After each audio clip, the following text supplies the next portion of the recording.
Hello, friends. My name is the Right Reverend Thomas Rollo Davis, and today we pay tribute to a truly remarkable man, Mr. Jasone Jordan. You know, friends, many things have been said about Jasone Jordan, such as he stood with his fellow workers, he sacrificed for his union, he never buckled to the company, but perhaps one of the greatest compliments that can be observed was from a close friend: he never sold out. Too often as people gather to remember a friend passing away, we tend to focus more on how they died as opposed to how they lived. Well, this tribute will focus largely on how Jasone Jordan lived his life. If one word was needed to describe who and what Jasone was, that word would be friend. In his 33 years of our common human experience, Jasone would time after time stand by those he loved and cared for.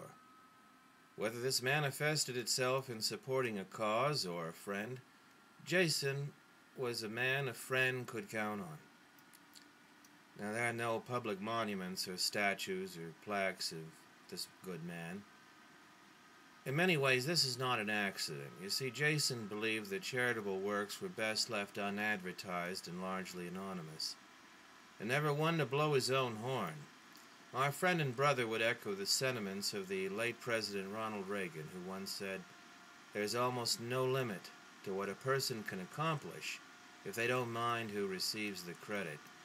Now, truly, Jasone's passing is a loss to not only those who knew him, but those who did not. You know, John Donne wrote a poem entitled "For Whom the Bell Tolls," and this might best explain what I mean. No man is an island entire of itself. Every man is a piece of the continent and a part of the main. If a clod be washed away by the sea, Europe is the less, as well as if a promontory were, as well as if a manor of thy friends or of thine own were. Any man's death diminishes me, because I am involved in mankind, and therefore never send to know for whom the bell tolls. It tolls for thee. You know, Robert Kennedy posed the question once, if not us, who? If not now, when? For Jasone Jordan, in his own quiet, modest way, the answer was me right now. Committed to the cause of human dignity, he believed the challenges and trials in life made us grow as individuals and calling ourselves human beings. Having grown up in the 80s and 90s, Jasone early on would excel in computers and the bold new world that is the internet. As a boy, Jasone's grandmother had purchased a used computer to be shared by he and his slightly older brothers and sister. Now, purchased with the intent of using it for schoolwork, one day Jasone's sister Tiffany said, "Gee, wouldn't it be so cool if we had games on this computer?" His older brother remarked that it was pointless to dwell on something that wasn't practical or possible. Well, that's when a look and a smile came over his face as he said, "I wouldn't be so sure about that." And the next day, armed with books that he had borrowed from the library and friends, he told his brother and sister that he would need a couple hours. 2 hours turned into 2 more, and then several hours later. And just as it looked as though someone would have to explain how the computer was destroyed to their mother, Jasone emerged. And in the several hours that it took Jasone to educate himself and subsequently modify the computer, there was not just one, but several games that he had individually programmed. Now, as many of you know, Jasone seemingly lived and breathed computers, gaming, and the internet.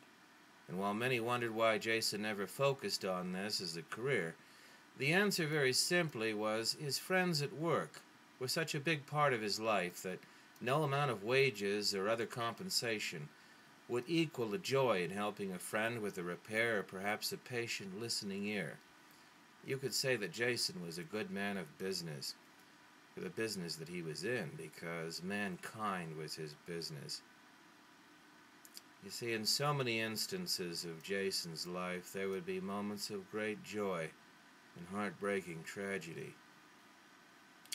You see, Jasone's sense of courage and duty would guide and see him through times and circumstances that no one would want on themselves or wish on an enemy. From the age of 6 years old, Jason battled a lifetime of type 1 diabetes. At times suffering temporary total blindness, Jason would echo the sentiments of that great naval legend, Admiral David Farragut, who once shouted as the ship was completely surrounded and under attack, "Damn the torpedoes, full steam ahead."